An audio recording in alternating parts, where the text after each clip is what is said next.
ሰላም ጤና ይስጥልኝ ውድ የቻናሌ ቤተሰቦች ዛሬ አንድ ልዩ መረጃ ይዤላችሁ መጥቻለሁ። ዛሬ እንግዲህ ምንም አይነት ክፍያ ሳትከፍሉ ስልካችሁን ወይም ኮምፒውተራችሁን ብቻ በመጠቀም ክሪፕቶ ከረንሲ ማይን የምታደርጉበትን አፕሊኬሽን ነው ማለት ነው ይዤላችሁ የመጣሁት። እንግዲህ አዲስና ዝነኛ ነው አሁን ላይ። ስለዚህ አፕሊኬሽን ይዤላችሁ መጥቻለሁ። እኔ ራሴ መጠቀም ጀምሬያለሁ። ውጤቱን እንግዲህ አብረን የምናየው ይሆናል። እስከመጨረሻው ድረስ አብራችሁን ቆዩ። ወደ ጉዳያችን እንግዲህ አፕሊኬሽን ምንድነው ካላችሁ ግራስ ይባላል።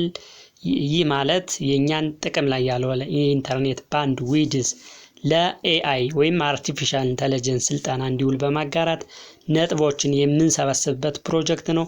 እንግዲህ ብዙዎቻችን ዋይፋይ ስንጠቀም 100% አንጠቀምበትም ማለት ነው። እንግዲህ ይህ አፕ ወይም ግራስ ምንለው አፕ ማለት ነው ያን የተረፈ የኢንተርኔት ያልተጠቀምንበት በምትኩ የግራስ ነጥቦችን ይሰጠናል። እነዚህ ነጥቦች ወደፊት ወደ እውነተኛ ክሪፕቶ ተቀይረው ወደ ገንዘብ ኤክስቼንጅ አድርገን መጠቀም የምንችልበትን የክሪፕቶ ከረንሲ ኮይን ነው የምንሰበስብበት። እንግዲህ ይህን ለመጠቀም አፕሊኬሽኑን ከመጀመሪያ አፕሊኬሽኑን እንግዲህ ቪዲዮ ስር ላይ አስቀምጥላችኋለሁ። እሱን ተጠቅማችሁ መመዝገብ ትችላላችሁ። ዩዘር ኔም ወይም በኢሜይላችሁ መመዝገብ ትችላላችሁ።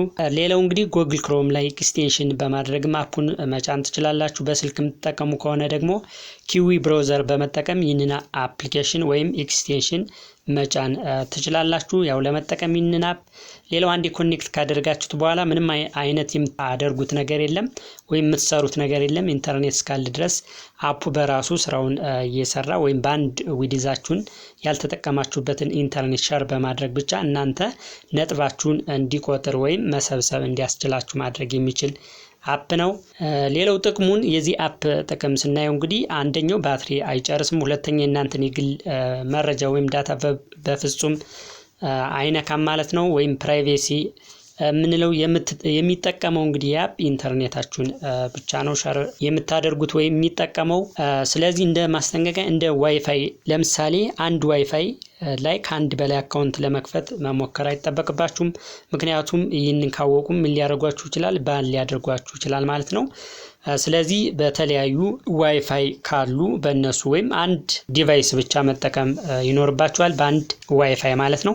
ሌላው በዳታ ጥቅል ለመጠቀም መሞከር የለባችሁ። ምክንያቱም ዳታ ስትጠቀሙ እንግዲህ በብራችሁ ነው ማለት ነው ፓኬጁን የምትገዙ። ስለዚህ ከትርፉ ይልቅ ኪሳራ ያመዝናል ማለት ነው። ዋይፋይ ካላችሁ ግን ምርጥ አማራጭ ነው ማለት ነው። በሱ መንገድ ይህንን አፕሊኬሽን በመጠቀም መስራት ትችላላችሁ። እንግዲህ የዛሬው መረጃ ይህንን ይመስላል ማለት ነው። ጊዜው የዲጂታል ነው። ስለዚህ እንደዚህ አይነት እድሎችን ቀድሞ መጠቀም ብልህነት ነው። ቪዲዮ ከወደዳችሁት ላይክ አድርጉት። ጥያቄ ካላችሁ ደግሞ ኮመንት ላይ ጻፉልኝ ማለት ነው። እንግዲህ ሊንኩን የአፕሊኬሽኑ ሊንክ ዲስክሪፕሽን ላይ አስቀምጬላችኋለሁ።